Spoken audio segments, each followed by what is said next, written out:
मैं दीप्ति दुआ सतीश खेतरपाल सेवा सदन की ओर से आपका फिर से स्वागत करती हूँ आपके अपने शो हम पूछेंगे आमने सामने पार्ट 2 में। आज के सवाल हैं, इंस्पेक्टर सुनीता जी खुद एक बहू है, पर जब उनके पास सास बहू की झगड़ों की शिकायतें आती हैं तो वो किसका पक्ष लेती हैं? बलात्कार, रेप और जलाकर मार डालने वाली शिकायतों को कैसे संभालती हैं? और कबड्डी, जिसको ज़्यादातर लड़कों को खेलते हुए दिखाई दिया जाता है, उसमें इनकी रुचि कैसे हुई? और ये सवाल पूछेगी हमारे सदन की बहुत ही मजबूत कड़ी, doctor Deepti Prabhakar, head mistress army public school. तो चलिए शुरू करते हैं सुनीता जी की ज़बानी उनकी कहानी। श्रीमती सुनीता ठाकर जी से कुछ और सवाल की कड़ियाँ जोड़ने का मैं प्रयास कर रही हूँ। तो अभी पिछले उसमें निकला था कि सास बहू के बड़े किस्से आते हैं, खाने में भी आते हैं, डेली लाइफ से जुड़े हुए भी आते हैं। तो अब आप एक मैरिड लेडी हैं, एक बहू भी हैं, एक बेटी भी हैं और आपकी सास भी हैं, जो आप ऑलरेडी बता चुकी हैं कि बहुत ही अच्छी हैं और एक बहुत ही एग्जेम्पलर आपकी फैमिली है, एक बहुत ही एक नसीहत जिससे कि समाज को मिले, वैसी आपकी फैमिली है। तो आशा यही है कि सभी बेटियां ऐसी बने, सबके परिवार ऐसे हों। पर अगर कोई थाने में ऐसा एक मुद्दा आ जाए जिसमें एलिगेशन सास और बहू का हो, बहू सास पे एलिगेट कर रही है बहू, तो आप कैसे उस चीज को, किसका पक्ष लेने में, मतलब पक्ष किसका होता है, बहू का या सास का? जैसे 109 पे भी आते हैं और हमारे पास डोमेस्टिक की तो कंप्लेंटें हमारे लगभग 350-400 हैं, जिसमें कुछ हस्बैंड पे कुछ सास बहू का होता है।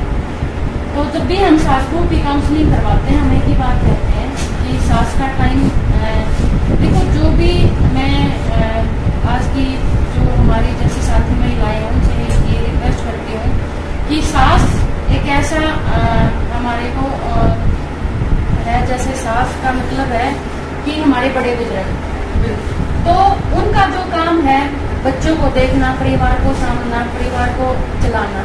लेकिन आजकल की थोड़ा सा है कि लड़कियों में कि बस ये कि सास को सास ना समझे। हमने ऐसे कई केस देखे हैं, मैंने खुद पर्सनली भी डील किए हैं। तो हमको ये समझाते हैं कि देखो ऐसा है कि सास का टाइम आ चुका है, सास भी कभी बहू रही है, तो उन्होंने अपने टाइम में वो चीज़ देखी है, अब टाइम आपका आ चुका है। तो अब सास का टाइम है कि आप उनके लिए, वो उनका टाइम है कि पोते पोतियाँ खिलाई हों अपने घर में, और आप जैसे बहू उनको खाना बना के दें, उनको कपड़े दें या जो भी है उनके, जो आपसे वो चाहती है जैसे। तो इतना हो जाता है कई बार, क्योंकि कई बार हमने ऐसे भी देखा ही है, दोनों सास बहू होते हैं आपस में, दोनों की लड़की जितना हस्बैंड का नहीं होता जितना सास बहू का होता है। तो मैंने आपको पहले भी बोला है, मैं कई बार खुद एग्जाम्पल भी देती हूँ। तो ये हमने ये देखना कि सास की जिम्मेवारी अपनी है और बहू की अपनी है, इसमें यही है बस ज़्यादा कि हम दोनों की बेसिकली जो है कि जो लेसन देने वाली बात है हमारी सोसाइटी को, आज की जो गर्ल्स हैं उनको यही है कि जो वैल्यू सिस्टम है, हाँ सास भी मदर है, मदर इन लॉ है तो मदर तो है, तो उस चीज को वैल्यू जो है हमारी के बड़ों को, बुजुर्गों को सम्मान का सम्मान मिले।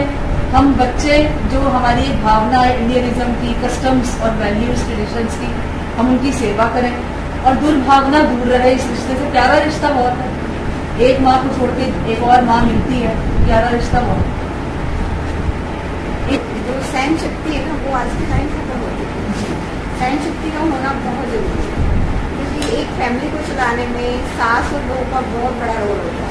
क्योंकि एक अच्छी फैमिली चलाने के लिए सास बहू को अच्छे से तालमेल बनाना होगा, तभी फैमिली चल पाएगी, अदरवाइज नहीं चल पाएगी। नहीं चलती। तो मेरा कहने का मतलब कि सहानुभूति, जो सहन शक्ति होनी चाहिए दोनों में, वो दोनों का तालमेल अच्छा होना चाहिए, तभी परिवार चलेगा।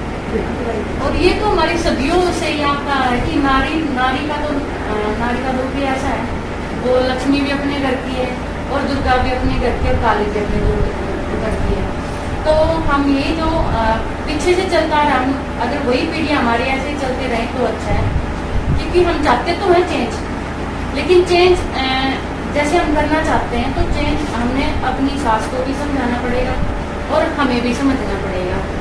लेकिन सास थोड़ा सा ये है कि वो थोड़ी सी बुजुर्ग हो जाती हैं, उनका हमने उनको खुश रखना है।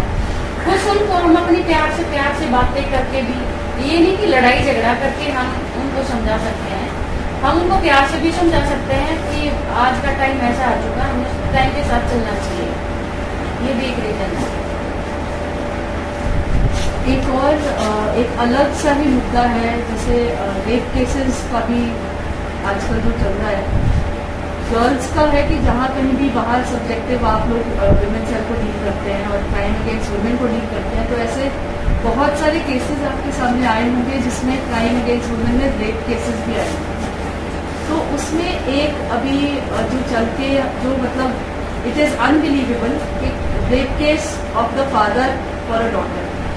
तो क्या ये मुद्दे सच्चे होते हैं? अगर आप इसकी करते हैं इंटेरोगेशन, आप इसकी तफ्तीश करते हैं, आप इसके क्वेश्चन आंसर राउंड करते हैं, तो ये ऐसा कोई सच में ऐसा कोई मामला आया है आपका? फादर का हमारे पास आते हैं इस टाइप के केसेस, लेकिन ऑलमोस्ट उसका रीज़न होता है यहाँ तो फादर और मदर का कोई प्रॉपर्टी से रिलेटेड होता है झगड़ा, एलिगेशन होता है। हाँ जी। वो ठीक नहीं है। तो ठीक नहीं होता, तो लोग की किसी न किसी बात पे डिस्प्यूट होता है, जो बीच में बच्चे को ला के, और इस टाइप से हमारे पॉक्सो एक्ट के काफ़ी सारे अफेयर होते हैं। लेकिन हमने उसको जब तफ्तीश करते हैं, हम लास्ट में जाते हैं जब मैटर का पता चलता है कि ये प्रॉपर्टी से रिलेटेड है या दोनों की आपस में कोई और डिस्प्यूट है जिस वजह से बच्चे को बीच में लाया गया, तो हम शॉर्ट आउट करने की कोशिश करते हैं। एलिगेशन ज़्यादा है इसमें, हाँ। ट्रुथ कम।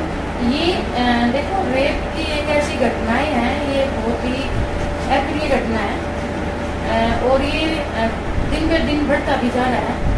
और हमारे पास मैं और देवेंद्र जी ने, हम लगभग 2 साल हो चुके हैं एक थाने में, तो हम दोनों ही डील करते हैं पॉक्सो एक्ट, जो एक नाबालिग लड़की के साथ रेप होता है।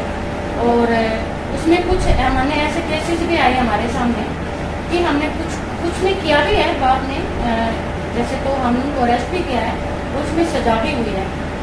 और ये भी है कि कुछ ऐसे हैं कि जैसे हमने एक केस किया था, देवेंद्र ने ही दिया था वो केस। देवेंद्र, उसमें एक लेडी होती है, उसके तीसरी शादी है, उसके हस्बैंड की भी और उसकी भी, और उसकी 5 साल की बेटी थी। हम एक एक्सपीरियंस आपके साथ शेयर करना चाहते हैं। उसमें 5 साल की बेटी थी, तो वो तीसरी शादी थी। फादर ने ये सोचा कि मेरी तीसरी शादी है, कहीं ये भी ना चली जाए, तो उसके 2 बच्चे थे, बेटी थी, तो वो खुद नहलाता था अपनी बेटी को। उसमें एलिगेशन थे कि मेरे फादर मेरे साथ है ना, मेरे को नवाने की उससे ना मेरे साथ गलत काम करते हैं, उंगली फिंगर रेप करते हैं। तो जब हमने गैंसा से इसकी पूछताछ की गई, फादर से भी और मदर से भी, और हमने बच्चे की काउंसलिंग भी करवाई, जैसे हम CWC के या लीगल एड के सामने या 164 की स्टेटमेंट करवाते हैं। तो हमने उसमें बच्ची का जैसे बयान चेंज होता गया, तो हमने जब हम सिविल में होते हैं बच्चों के साथ, जब भी पुलिस कभी बढ़ती नहीं होती है, क्योंकि तो हमने वो केस पर बहुत ही नज़दीकी से, काफ़ी दिन लगे थे हमें उस केस को डिस्कस करने में।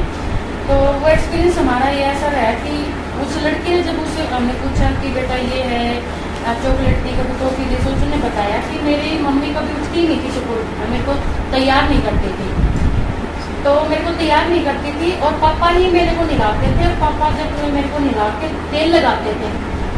और जो उसकी फादर की पूछताछ में भी हमने बताया कि उसने भी बताया भी मेरी बेटी को ये टाइम पे टिफिन नहीं पैक करती थी, मैं उसको नहलाती नहीं थी, तो मेरी बेटी को कुछ रेडनेस हो गए थे। एक्चुअली इसका थोड़ा सा मेडिकल में भी रेडनेस का आ गया था, हमारे मेडिकल ग्राउंड भी कुछ आ गया था, तो उसमें हम बहुत ही सेंसिटिव हो गए थे उस मुकदमे में। तो लेकिन जब बताया कि मेरी बेटी को ज़्यादा ना नहाने से या तो मैं तेल लगाया करता उसको दिया अपनी बेटी को, तो वो भी हमने बच्चे की बार बार में काउंसलिंग करवा के वो चीज़ हमारे सामने, ऐसे हमने वो मुकदमा कैंसिल किया। और उसके पेरेंट्स, लड़की के पेरेंट्स भी साथ में थे, पंजाब से थे बेसिकली वो लड़की, और यहाँ बलदेव नगर में मैरिड थी। तो हमने ऐसे उसको हमने फेयर इन्वेस्टिगेशन की थी उसमें। और भी ऐसे हैं कि जैसे रेप केस एक्चुअल में होते हैं कि बाप शराबी होता है, वो नशे में ये नहीं पता चलता कि तुम अपनी बेटी के साथ कर क्या रहे हो। ये घटना बहुत ही है तो बहुत ही मतलब नायक भी कोई अपनी बेटी के साथ ऐसा करता है तो उसमें हम कोशिश भी करते हैं फिर सजा उनको ऐसे मिले ताकि हम औरों को प्रेरित कर सकें कि एक अपने खून से ही ऐसे करना तो कितनी गलत बात है। नशे का मतलब हाँ, ये जो भी आए भी हमारे सामने ऐसा जो नशे में करता है और कई बार खुद फादर कबूल भी कर जाता है कि हाँ मेरे से गलती हो गई है ये हो गया। तो ये तो बड़ी अगली घटना हमारे लिए। अभी पहले बताया था कि आप स्पोर्ट्स पर्सन रहे, तो स्पोर्ट्स पर्सन में एक आपकी कंट्रीब्यूशन है कबड्डी को, जो कि पर्टिकुलरली बड़ा ही ज़्यादा बॉयज खेल है। इसमें लड़कियों की कबड्डी टीम बड़ी कम देखने को मिलती है। तो आपने किस लेवल पे, मतलब कबड्डी क्यों, कुछ और भी हो सकता था? जब आपका इंटरेस्ट था या आप कैसे यहाँ तक पहुँचे और फिर टीम आपने बिल्डअप करी है उस जगह, एक रिकॉग्निशन आपको है हासिल उस जगह? देखो मेरे फादर भी स्पोर्ट्स में ही थे और मुझे वो दिन आज भी याद है कि जैसे गांव में खेलते हैं तो स्कूल में मेरे गांव के रामेश्वर मास्टर जी हैं, वो जैसे हम खेलते थे बच्चे जब रिसेस में खेलते हैं, हमने एक ऐसे ग्राउंड बनाया तो उसमें देखते एक दूसरे की टांग पकड़ना ये करना बड़ा अच्छा लगा। वही गेम हमने इंटरेस्टिंग था वो। तो उस दौरान होते थे मेरे मास्टर जी ने देखा भी ये तो जैसे टांग ठीक कर रही है, इसका कबड्डी उस टाइम का हमें पता भी नहीं था इतना, तो ये इसको कबड्डी है। वैसे गांव में करते रहते थे कबड्डी कबड्डी कबड्डी। तो फादर को भी बताया मास्टर जी ने कि आपकी बेटी का इसमें इंटरेस्ट है। ये मुझे आज भी याद है कि 2000 की बात है। ऐसे ही मेरे मास्टर जी हमारे नीली सूट में हमें रोहतक ले आए और रोहतक में हमारी एक गाँव मदीना है, रोहतक में हमारा गाँव एक मदीना है जिसमें इंटरनेशनल लेवल के प्लेयर हैं लड़कियाँ। उस टीम के साथ हमारा सामना हो गया था। तो वहाँ की जो मैडम थी उन्होंने देखा भी ये लड़की तो भाई हमारी टीम की भी मतलब कहते हैं वो कि बैंड बजा रखी है। तो उस मैडम ने फिर मेरे मास्टर जी से बात करी कि ये लड़की निकल सकती है, अगर इसको आप मेरे पास वीक में भेजो, टीम जो नर्सरी होती है कबड्डी की उसमें आप भेज सकते हैं। तो फिर मास्टर जी ने मेरे फादर को बताया और फिर जैसे मैं वहाँ पे आई तो वहाँ से मैडम ने मेरे को भाई हमने निकर टी शर्ट पहनना या जो भी हमें गेम के बारे में रूल रेगुलेशन बताए, तो वहाँ से मैंने ये गेम पसंद किया था। और उस गेम में मुझे ये याद भी है कि मैं सन 2007 में मैं इंटरनेशनल मैंने खेला है कि कबड्डी में ईरान गए थे हम, तो वहाँ पर भी हमने हमारा गोल्ड आया था। और वहाँ से ये प्रेरणा मिली कि जैसे उस टाइम पे हम बच्चे थे, बहुत बच्चे थे, हमारी टीम बहुत सीनियर थी, तो खेलने का जब मौका मिला तो हमने करके दिखाया। और उसी की देन से आज मैं स्पोर्ट्स को कैसे ही बढ़ती हूँ, उसी की देन से आज मैं आपके सामने बैठी। मल्टी फेसेटेड पर्सनालिटी जो है आज हमारे साथ, एक स्पोर्ट्स पर्सन, लेडी, एक बहू, काउंसलर, टीचर भी कह सकते हैं इनको, टीचर्स इन यूनिफॉर्म, क्योंकि बड़ा कुछ सिखा रही हैं, काउंसलिंग कर रही हैं, लेडीज को सिखा रही हैं बड़ा कुछ। तो दीज मल्टी फेसेटेड पर्सनालिटीज आज हमारे जो है शो में वेलकम है और ऐसे ये प्रेरणादायक स्रोत है हमारे समाज के लिए। तो बातों की कड़ियों को आगे मैं बढ़ाते हुए अब शिफाली खेत्रपाल जी को बुलाने की गुजारिश करूंगी कि वो आगे अपने सवाल मैम के